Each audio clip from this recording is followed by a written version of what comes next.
बिस्मिल्लाहिर्रहमानिर्रहीम। जो बचे हैं संग समेट लो के एपिसोड 16 के साथ हाजिर हैं। अगर आपने अभी तक हमारा चैनल सब्सक्राइब नहीं किया तो हमारा चैनल सब्सक्राइब करें और बेल आइकन को ऑन कर लें ताकि आने वाली तमाम वीडियो आपको मिलती रहें। महमूद खालिद लाउंज में दाखिल होते हुए तो वहाँ आयशा सोफे पर बैठी थी। वो अभी कुछ देर हुई अपने दफ्तर से घर लौटे थे।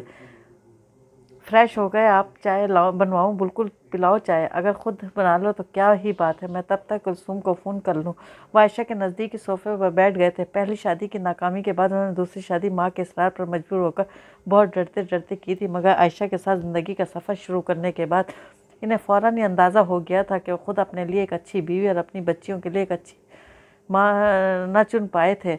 मगर इनकी माँ ने एक बहुत ही सुलझी हुई नेक मिजाज नर मिजाज और वफादार औरत इनकी ज़िंदगी की साथी बना दी है। आयशा के साथ इनकी अच्छी उलझी बिखरी ज़िंदगी को संभाल लिया था। आयशा इनसे बहुत मोहब्बत करती थी और इनसे मोहब्बत के सबब इनकी दोनों बेटियों को भी बहुत अजीज़ रखती थी। मरियम यहाँ आई तो आयशा इसकी और हाशिम की तवाज़ा में कोई कमी ना छोड़ा करती थी। ईद त्यौहार और दूसरे मौक़ों पर वो मरियम को बेशकीमत तोहफ़ इस तरह भिजवाया करती थी जैसे माएँ बेटियों के ससुराल भेजा करती हैं, और कलसूम से भी नज़दीक होने की कोशिश करती थी, मगर वो बाप को अपने नज़दीक ना आने देती थी तो सौतेली माँ को क्या आने देती। आज कलसूम की सालगिरह है। आयशा की सवालिया निगाहों पर उन्होंने मुस्कुरा कर बताया, फिर तो आप इसे जल्दी से फ़ोन करें, मेरी तरफ से भी इसे बर्थडे विश कीजिएगा। कलसूम के सर्द और फासले के अंदाज से मुतात होकर आयशा ने खुद इससे बात करने की ख्वाहिश का इजहार नहीं किया था। इसने कभी आयशा के साथ बदतमीज़ी नहीं की थी, बिल्कुल इसी तरह जैसे इसने कभी इनके साथ भी बदतमीज़ी नहीं की थी, मगर इसका सर्द और बेतासुर अंदाज इनकी तरफ आयशा को भी ये बावर करवा दिया करता था कि इन दोनों से बातचीत नहीं करनी चाहती, इसलिए आयशा से गुफ्तगू में हमेशा मोहतात रही थी। मैं आपके लिए चाय बना कर लाती हूँ। वो फ़ोन मिलाने लगे थे। आयशा इनके पास से उठकर किचन में चली गई। उन्होंने कलसूम का मोबाइल नंबर मिलाया था। कॉल मिल गई थी, कॉल रिसीव भी कर ली गई थी। अस्सलामु अलैकुम पापा, सपाट से अंदाज में इन्होंने सलाम किया था। वो आदी हो चले थे इस अंदाज के, सो करम जोशी और मुस्कुराते हुए लहजे में बोले, वालेकुम अस्सलाम, कैसी हो मेरी आर्टिस्ट बेटी? मैं ठीक हूँ पापा, आप कैसे हैं? इसके ये चंद मखसूस जुमले जो इनसे फ़ोन पर गुफ्तगू के दौरान वो बोला करती थी, इन्हें रट गए थे। कभी तो इससे हट कर भी कुछ बोल दो जान पापा, मुझसे जो शिकायतें हैं तुम्हारे दिल में, इन्हें ज़ुबान पर लाओ। मैं तुमसे माफ़ी मांग लूँगा। ज़्यादती तो की है ना मैंने तुम्हारे साथ? ज़्यादती नहीं, ज़्यादतियाँ इस बाप ने खुद ही अपनी तस्दीक की थी। मैं बहुत खुश हूँ, आज मेरी बेटी की सालगिरह जो है, उन्होंने मुस्कुराते लहजे में कहा। कलसूम, मेरी दुआ है अल्लाह ताला तुम्हारी ज़िंदगी को खुशियों से भर दे, खुशियों और मोहब्बतों से भरी एक बहुत तवील उम्र मेरी बेटी को नसीब हो। इनके लहजे में एक बाप के जज्बात की शिद्दत और तड़प मौजूद थी, मगर ये शिद्दत और ये तड़प इनकी बेटी तक पहुँच नहीं पा रही थी। थैंक्स पापा, आपको याद रही मेरी सालगिरह। इसका जवाब फिर वही गैर जज्बाती और सपाट था, जिसमें एहतराम तो हमेशा शामिल हुआ करता था मगर मोहब्बत कभी भी नहीं होती थी। इसने इनके अपने जज्बात को बरसों हुए सर्द कर लिया था। इसका ये सर्द और सपाट अंदाज वो ज़िंदगी के पिछले कई बरसों से सह रहे थे। वो गलत नहीं थी। कल जब वो छोटी थी, इसे इनकी ज़रूरत थी, तब उन्होंने इसको नज़रअंदाज किया था। माँ तो अपनी बेटियों के लिए बुरी चुनी ही थी, बाप भी अच्छे ना बन सके थे। फिर आज जब वो बूढ़े हो चुके हैं, इन्हें इसकी याद सताती है, तब वो इसके पास क्यों आए? जो कल उन्होंने इसे दिया था, वो आज वही तो इन्हें लौटा रही थी। वो 5 सालों से इससे नहीं मिले थे, इसलिए कि उनसे मिलना नहीं चाहती थी। वो बड़ी हो गई थी, वो आज़ाद और खुद मुख्तार थी, जैसे चाहे अपनी ज़िंदगी गुजारती। वो इनके पास मुस्तकिल रहने के लिए तो क्या, मिलने के लिए भी पाकिस्तान आने को कभी तैयार ना हुई थी। वो इससे मिलने लंदन जा सकते थे, मगर नहीं जाते थे क्योंकि इनकी बेटी नहीं चाहती थी वो इससे मिलने आए। रिटायरमेंट के बाद जब वो पाकिस्तान वापस आ रहे थे, तब उन्होंने एड़ी चोटी का जोर लगाया था कि वो इनके साथ पाकिस्तान चले, मगर इसने इसी सर्द और सपाट से अंदाज में इन्हें साफ इनकार कर दिया था। वो अब अपने वतन, अपनी बेटी से मज़ीद दूर रहना नहीं चाहते थे, सो बीवी को लेकर पाकिस्तान चले आए थे। दिल में ये शदीद ख्वाहिश और उम्मीद थी कि एक न एक दिन कलसूम भी इनके पास पाकिस्तान आ जाएगी। वो ये हरगिज़ नहीं चाहते थे कि वो अपनी बहुत अच्छी जॉब, अपनी शानदार कैरियर इनकी खातिर छोड़ दे, मगर इनकी ख्वाहिश ज़रूर थी कि कलसूम इनके इस घर को भी अपना घर मान ले। वो यहाँ मुस्तकिल ना रहे, मगर छुट्टियों में तो यहाँ आ जाया करे, बिल्कुल इसी तरह जैसे लोग छुट्टियों में अपने घर जाया करते हैं। इनकी बेटी बहुत हसास, बहुत नाजुक थी। वो इनसे बहुत खफा थी, इतनी खफा कि इन्हें यह देने को भी तैयार ना थी कि वो इसे मना सकें, इसकी सब शिकायतें दूर कर सकें, इसे गले से लगा कर प्यार कर सकें, इससे माफ़ी मांग सकें, अपनी सब ज्यादतियों की इसे ये बता सकें कि वो इससे बहुत प्यार करते हैं। इसकी ज़िंदगी के 13 सालों तक उन्होंने इससे इस तरह नज़रअंदाज किया था कि आज ख्वाहिश रखने पर भी इन 13 सालों के फासलों को मिटा नहीं सकते थे।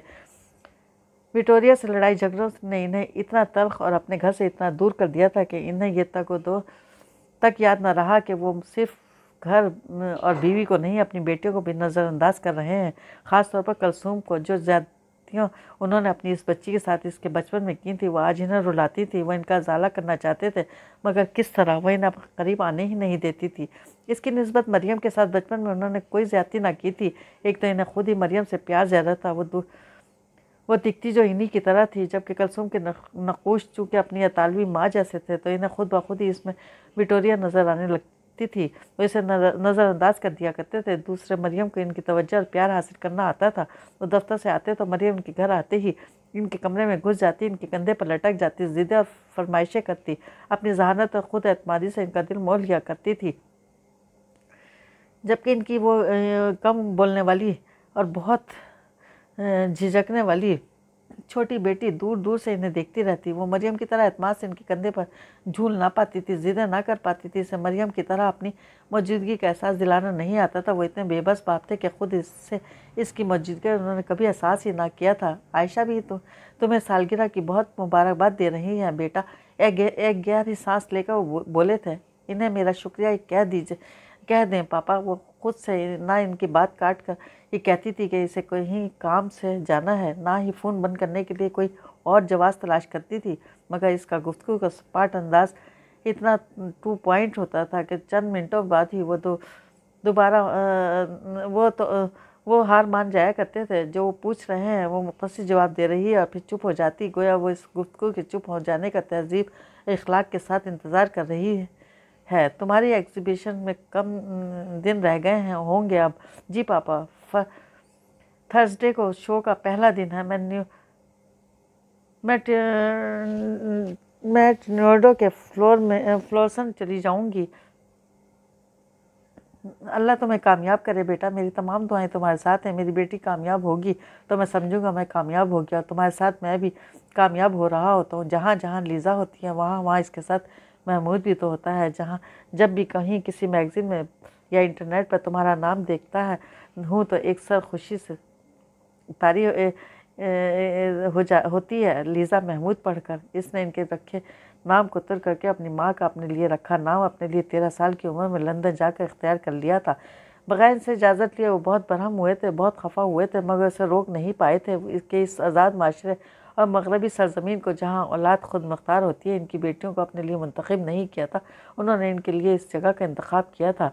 आज इसकी सालगिरह के दिन महज इसे खुश करने के लिए वो इसे ये बता रहे थे कि इसके इब्रानी नाम से जो इसने इनकी ज़िद में इख्तियार कर रखा है इन्हें प्यार है। और सच भी यही था। वो लीज़ा थी या कलसूम, वो इन्हें बहुत प्यारी थी, सारी दुनिया में सबसे प्यारी।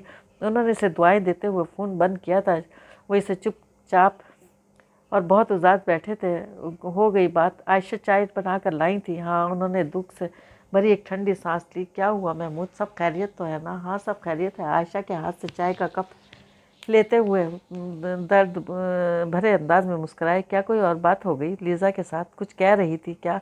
वो खुद को जिस नाम से बुलाया जाता पसंद किया करती थी।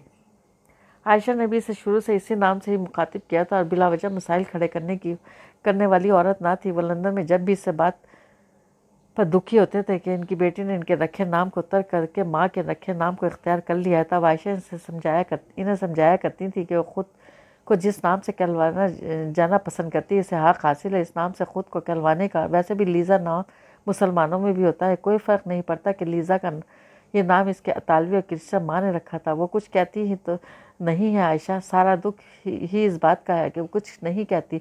वो उदासी से बोले थे। वो ख़ुद को मुझसे इतना दूर ले गई है कि अब मैं चाहूँ तो ऐसा अपने नज़दीक नहीं कर पाता। वो मुझसे एक बार झगड़ा ही कर ले, मेरी ज़्यादतियों ही मुझसे गनवा दे। इसका ये सर्द और गैर जज्बाती अंदाज़ दिल को बहुत तकलीफ़ देता है आयशा। वो दुख भरे लहजे में बेबसी से बोल रहे थे।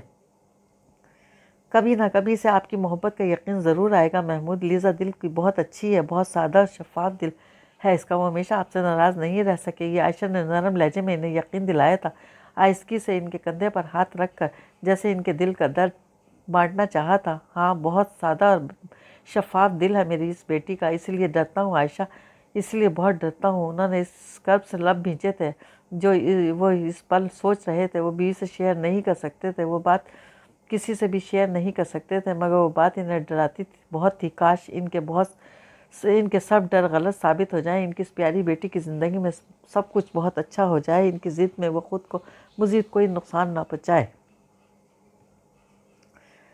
हाशिम टेरेस पर खड़ा था। रात के 2 बज रहे थे। मरियम अभी तक घर नहीं आई थी। वो कई बार इसे कॉल कर चुका था, वो उसका फ़ोन पिक नहीं कर रही थी। कराची के हालात अकेली लड़की के लिए इतने भी अच्छे ना थे कि रात गए तक घर से बाहर वक्त गुजार दिया जाए। इसने चौकीदार को गेट खोलते देखा तो इसकी जान में जान आई।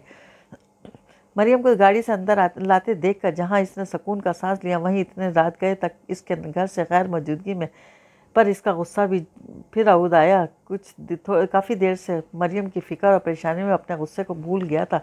अब जब वो बहिफाजत घर पहुंच गई तब इसका मूड ख़राब हुआ। वो टेरेस से अपने कमरे में आया। चंद ही सेकंड में कमरे का दरवाज़ा खुला था। मरियम अंदर दाखिल हुई थी। इसके बेताशा हसीन और कम उम्र बीवी, जिससे इसे इश्क था, जिसके इश्क में जिसे अपना बनाने की चाह में इसने अपने बीवी बच्चों तक की परवाह न की थी, अब तक जागे हुए हो, सोए नहीं। हैरत से इसे देखती वो अपना पर सोफे उछालती बेड पर बैठकर सैंडल्स उतारने लगी थी। तुम कहाँ थी मरियम? ये वक्त है तुम्हारे घर आने का। इसने खफगी और नाराज़गी से इसे देखा। What do you mean? कहाँ थी? मैंने सुबह ही तुम्हें बताया था, आज मुझे एक चैरिटी शो में जाना है। मरियम ने सैंडल्स उतारते हुए लापरवाही से जवाब दिया। रात के 2 बजे तक? हाशिम बरहमी से बोले। हाँ तो शो देर से शुरू हुआ मैं क्या करती? कोई तफरीह तो नहीं कर रही थी। इस कंसर्ट का सारा पैसा कैंसर के मर्ज में मुब्तला गरीब बच्चों को डोनेट किया जाना था। तुम्हें तो खुश होना चाहिए कि तुम्हारी बीवी एक सोशल वर्कर है। सोसाइटी की जो डेवलप्ड और पसमानदा लोग हैं, इनके वेलफेयर के लिए काम कर रही हूँ। मरियम इससे ज़्यादा तेज़ लहजे में बोली थी। वो इसे नाराज़गी से इसे देख रही थी। तुम्हें एटलीस्ट मुझे इन्फॉर्म तो करना चाहिए था कि देर हो जाएगी। ऊपर से मेरा फ़ोन भी रिसीव नहीं कर रही थी। मैं परेशान हो रहा था। मरियम, तुम्हारे लिए इतनी देर होती है तो कम से कम ड्राइवर के साथ जाया करो। अकेली लड़की के लिए इतनी रात को ड्राइव करना बिल्कुल भी महफूज नहीं। मरियम की टून बदलते देखकर इसने फ़ौरन ही मुदाफ़ियाना अंदाज में कहा था। वो इसे नाराज़ नहीं करना चाहता था।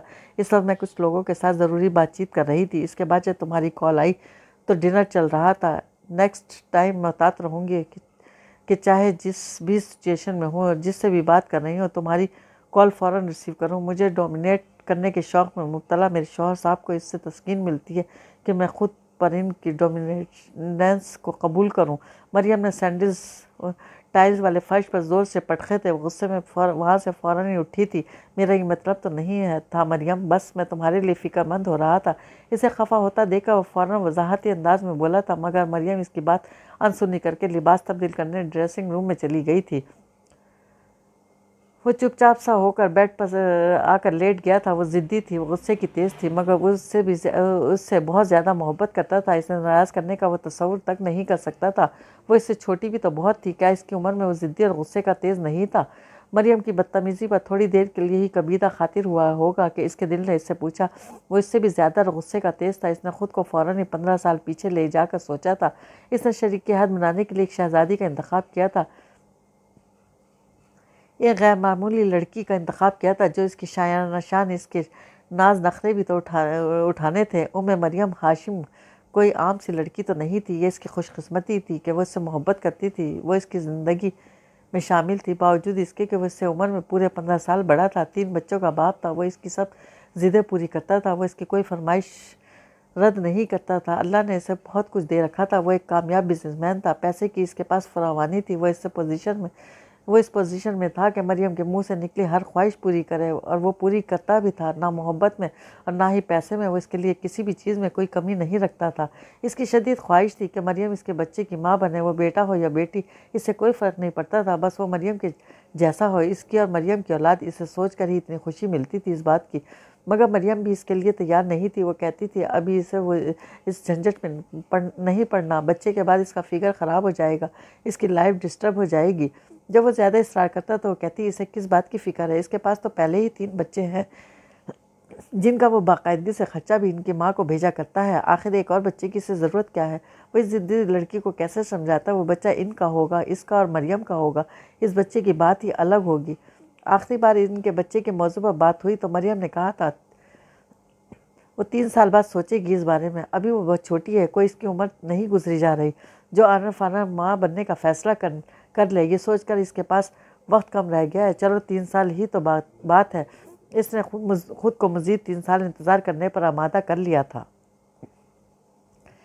इसकी तवक्का के मुताबिक सुबह मरियम से इससे खफा थी। वो नाश्ते की मेज़ पर इसके साथ मौजूद ज़रूर थी, मगर इससे बात बिल्कुल भी नहीं कर रही थी। वो इसे नज़रअंदाज किए जूस से गूंद लेती हुई अखबार की हेडलाइंस देख रही थी। अब ये डाइनिंग बस भी कर दो मरियम, कुछ नहीं हुआ है तुम्हारे फिगर को इतनी। अब ये डाइटिंग बस कर दो मरियम, कुछ नहीं हुआ है तुम्हारे फिगर को इतनी हसीन और स्मार्ट मेरी बीवी को किसी डाइटिंग वाइटिंग की कोई ज़रूरत नहीं है। यार अब गुस्सा ख़त्म भी कर दो। ओके मेरी गलती थी, मुझे पता होना चाहिए था इस तरह के प्रोग्राम में देर सवेर हो जाती है। वो इसके हाथ के ऊपर अपना हाथ रख कर इसे मनाने वाले अंदाज में बोला, टून देखी थी तुमने अपनी? मरियम ने नाराज़गी से इसे देखा। अच्छा ना यार, आई एम सॉरी, माफ़ी मांग तो रहा हूँ, गलती हो गई मुझसे। सारी ज़िंदगी मुझसे इस तरह किसी ने तेज़ आवाज़ में बात नहीं की है हाशिम। मुझे ऊंची आवाज़ में बात सुनने की आदत नहीं है। तुम्हारे कल के बिहेवियर पर से मैं बहुत हर्ट हुई हूँ। आई एम सॉरी, प्लीज़ गुस्सा ख़त्म करो, चलो वीकेंड का कोई प्रोग्राम रख लेते हैं। वो बड़े दिल से इसे मना रहा था। ये नाज ये नखरे इस पर सजते थे और वो इसके नाज नखरे उठाने में बहुत बड़ी खुशी महसूस करता था। कैसा प्रोग्राम?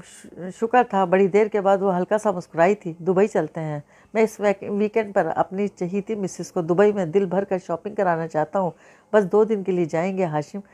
मंडे को मेरी बहुत इम्पोर्टेंट मीटिंग है। एक नया स्कूल खोल रहे हैं हम लोग कराची की एक कच्ची आबादी में। इस सिलसिले में सब डिटेल्स तय की जानी है। वो जाने के लिए भी थोड़ा नखरा दिखाकर ही तैयार हुई थी। वो मुस्कुरा कर सर जज्बात में हिला रहा था। इसका इरादा था वो दुबई में मरियम को इतनी महंगी शॉपिंग कराएगा कि इसका दिल खुश हो जाएगा। जिस चीज़ पर वो हाथ रखेगी वो इसे दिलाएगा। दादी जान ये कौन है? अली अपनी मीठी और तोतली ज़ुबान में अम्मा जान से पूछ रहा था। वो इसकी माँ बाप को दादी जान और दादा जान बड़े मीठे लहजे में बोला करता था। मूड अच्छा ना हो भी तो खुद ब खुद ही मुस्कुराहट लबों पर आ जाए। मगर इस पल वो एल्बम में जिस तस्वीर के ऊपर हाथ रख कर ये बात पूछ रहा था, इसे देखकर वो बेटे की मीठी आवाज़ सुनकर भी मुस्कुरा न सकी। रात के खाने के बाद वो तमाम अफराद लाउंज में साथ बैठे हुए थे। नवीरा सबके लिए कॉफ़ी बना कर ले आई थी। टीवी भी चल रहा था। शहरियार खान हल्की आवाज़ में करंट अफेयर्स पर कोई प्रोग्राम देख रहे थे। बेतहाशा शरारतें और इधर उधर मुख्तलिफ चीज़ों में घुसने का शौकीन अली न जाने कहाँ से एक पुरानी एल्बम उठा लाया था। दादा जान आप भी देखें। अली ने टीवी देखते दादा को मुतवज्जा किया। अपने वक्त के बड़े रोब और दबदबे वाले इसके पापा भी अली की कोई बात नहीं टाला करते थे। वो जैन शहरियार जो बाप से कभी अपनी कोई ज़िद ना मनवा सका, अपने बेटे को मनवाता देखकर मुस्कुरा दिया करता था। दिखाओ भाई अली, कौन सी पिक्चर्स हैं? वो फ़ौरन मुतवज्जा हुए। ये वाली। अली ने तस्वीरों पर उंगली रख कर बताया। शहरियार खान मुस्कुरा दिए थे। अम्मा जान अली के सवालों के जवाब दे रही थी। वो पूछता जा रहा था ये कौन है और वो कौन है? ये तुम्हारे दादा जान हैं, ये मैं हूँ, और ये तुम्हारे पापा हैं, और ये वो तस्वीर में मौजूद अगले फ़र्द का तारुफ नहीं करा पाई थी। ये इसके बचपन के दिनों की एक ग्रुप फ़ोटो थी। इसने निगाहें उठाकर माँ को देखा। इसकी आवाज़ रुन गई थी। वो एकदम ही बिल्कुल चुप हो गई थी। इसने माँ से फ़ौरन नज़रें उठा ली थी। माँ होती है वो इसकी भी माँ थी, वो इस शख्स की भी। जिस तरह इस शख्स के लिए कभी वो अपना दिल नहीं बदल सकता, इसे माफ़ नहीं कर सकता, ऐसे ही इसकी माँ भी अपना दिल नहीं बदल सकती। जब इससे माँ इस शख्स की याद में बीमार पड़ी थी तो माँ के जज्बात को बहुत समझने लगा था। माँ इससे फ़ोन पर राब्ते में रहती है। वो चाहता था अगरचे ये फ़ोन कॉल्स बड़ी खामोशी और तन्हाई में की जाती थी, मगर इसके और शहरियार खान के इल्म में थी। इसकी बीमार माँ अगर इस शख्स से मिलने की ख्वाहिश का इजहार करती तब भी वो माँ की ममता को हक बजानिब समझता। जब से वो बीमार पड़ी थी, शहरयार खान ने अपने सख्त और बेलचक अंदाज को थोड़ा सा तब्दील कर लिया था।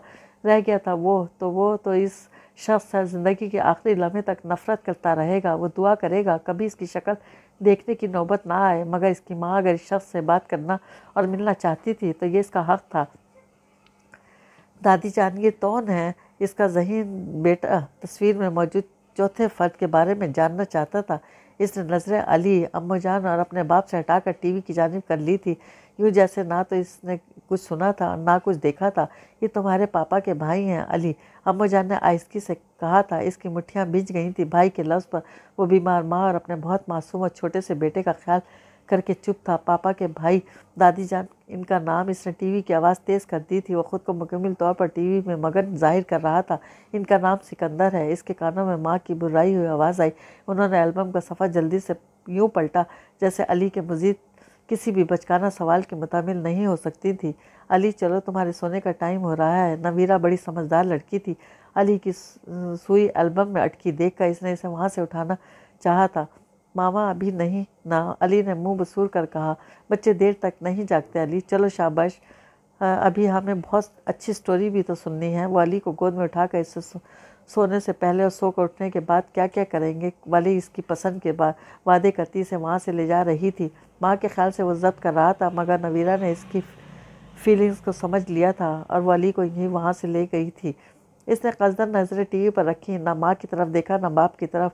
वो वहाँ मज़ीद चंद मिनट बैठना चाहता था ताकि इसके एकदम उठ जाने पर माँ का दिल रंजीदा ना हो। इस शख्स से नफ़रत अपनी जगह, मगर बीमार माँ का दिल दुखाया जाना ज़रूरी तो ना था। बग़ैर माँ बाप की तरफ देखे भी वो जानता था कि इस वक्त इसकी माँ अपने आंसू पी रही होगी और शहरयार खान का चेहरा हमेशा की तरह बेतासुर होगा, ऐसा कि इनकी अंदर कोई एक भी सोच पड़ भी ना सके। यहाँ इसके घर में सिर्फ शहरयार खान ही ऐसे ना थे जो अपनी सोचें और अपने जज्बात अपने ही तक रखते थे, बल्कि आमना, शहरयार और वो ख़ुद भी तो ऐसा ही करते थे। इस शख्स की इनकी ज़िंदगी से निकलने के बाद इस बाकी तीन बचे अफराद के माबैन अभी भी एक दीवार और एक कभी ना सुनने वाली खलीज पैदा हो गई थी। वो तीनों एक दूसरे के साथ होते हुए भी अपनी अपनी अलग दुनियाओं में रह रहे थे, एक दूसरे का दिल का हाल छुपाए हुए, एक दूसरे से अपने गम छुपाए हुए। वो बेड पर लेटा सोने की कोशिश कर रहा था। नवीरा बेड पर इसके बराबर आकर लेट गई थी।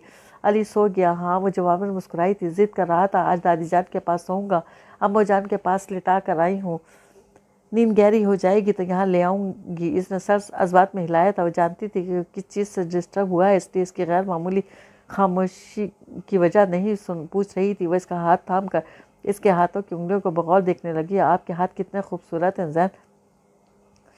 अच्छा, वो बेसाख्ता मुस्कुराया था। तुम्हें तो मैं पूरा का पूरा ही बहुत खूबसूरत लगता हूँ, वो महजूज होने वाले अंदाज में बोला था। नवीरा 3.5 साल कबल इसकी ज़िंदगी में आई थी। वो शहरयार खान के एक दोस्त की बेटी थी, मगर इसका इंतकाम अम्मू जान ने किया था। वो इसकी शादी के लिए इसरार अम्मू जान और शहरयार खान दोनों ही ने किया था। इन दोनों की ख्वाहिश थी कि इसकी शादी हो जाए ताकि इनके घर का सन्नाटा दूर हो सके।